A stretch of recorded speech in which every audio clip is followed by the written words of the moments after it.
Everyone, welcome back in my channel.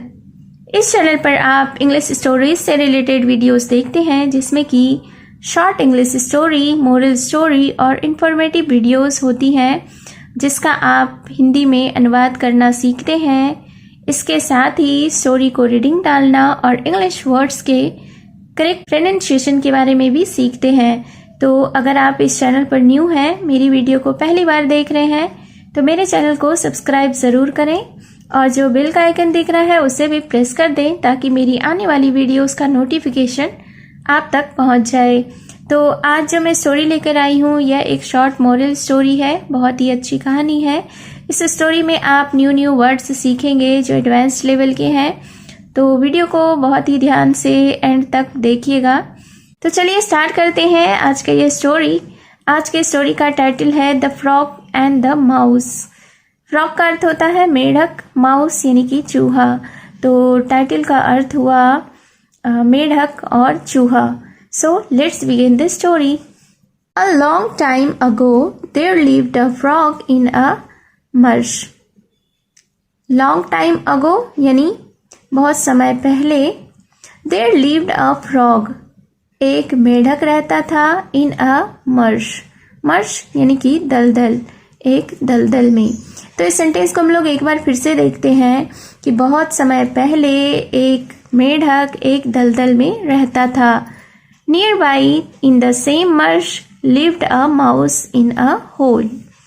Near by यानी कि नज़दीक या आसपास, सेम यानी कि समान या उसी, माउस यानी कि चूहा, होल का अर्थ होता है बिल। तो इस सेंटेंस को हम लोग देख लेते हैं। नियर बाई यानी कि नज़दीक में, इन द सेम मर्श समान दलदल में या उसी दलदल में, lived a mouse in a hole, एक चूहा एक बिल में रहता था। Both were very good friends. Both यानी कि दोनों, वेरी यानी बहुत, गुड यानी अच्छे, फ्रेंड्स यानी दोस्त।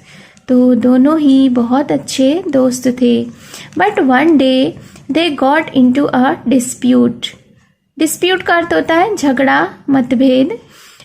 तो बट वन डे लेकिन एक दिन, they got into a dispute यानी कि उनमें झगड़ा हो गया या मतभेद हो गया। It was over the ownership of the marsh. Ownership यानी कि स्वामित्व या मालिकाना हक। तो ये किस बात के लिए हुआ था?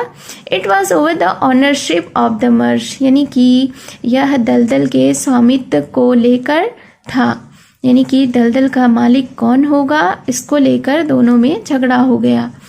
The frog declared, I am the owner of this marsh. Frog ने डिक्लेयर किया यानी कि घोषित किया कि I am the owner of this marsh, मैं इस दलदल का मालिक हूँ। I have been living here for a long time. Long time यानी लंबे समय। तो उसने आगे क्या कहा कि मैं यहाँ लंबे समय से रह रहा हूँ। The mouse argued, no I am its owner. Argued यानी कि तर्क किया। तो चूहे ने तर्क किया कि नहीं, आई एम इट्स ऑनर, मैं इसका मालिक हूँ।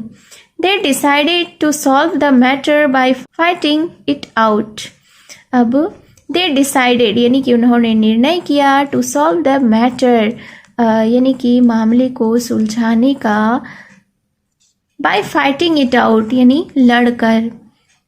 Decided का अर्थ होता है निर्णय लेना, solve यानी कि सुलझाना, matter यानी कि मामला, fighting यानी लड़कर। तो उन्होंने निर्णय किया कि इस मामले को लड़कर सुलझाया जाए। The winner would be the owner. Winner यानी कि विजेता, ऑनर यानी मालिक। तो जो विनर होगा यानी विजेता होगा वही इसका मालिक होगा। Both arm themselves with sticks to use them like spears. अब फिर क्या हुआ कि दोनों ने लाठी से खुद को लैस कर लिया ताकि उन्हें भालों की तरह इस्तेमाल कर सके। Both were sure of their victory. Sure यानी कि निश्चित, विक्ट्री का अर्थ होता है विजयी। तो दोनों ही निश्चित थे अपनी अपनी विजय के लिए। Soon they were fighting away without care in the world. Soon यानी कि जल्द ही, they were fighting away without care in the world यानी कि जल्द ही वे दुनिया की परवाह किए बिना लड़ रहे थे। Suddenly यानी अचानक, a hawk came there, एक हॉक यानी कि बाज, एक बाज वहाँ आया। Hovering in the sky यानी कि आसमान में मंडरा रहा था। She saw the animals fighting, उसने जानवरों को लड़ते हुए देखा।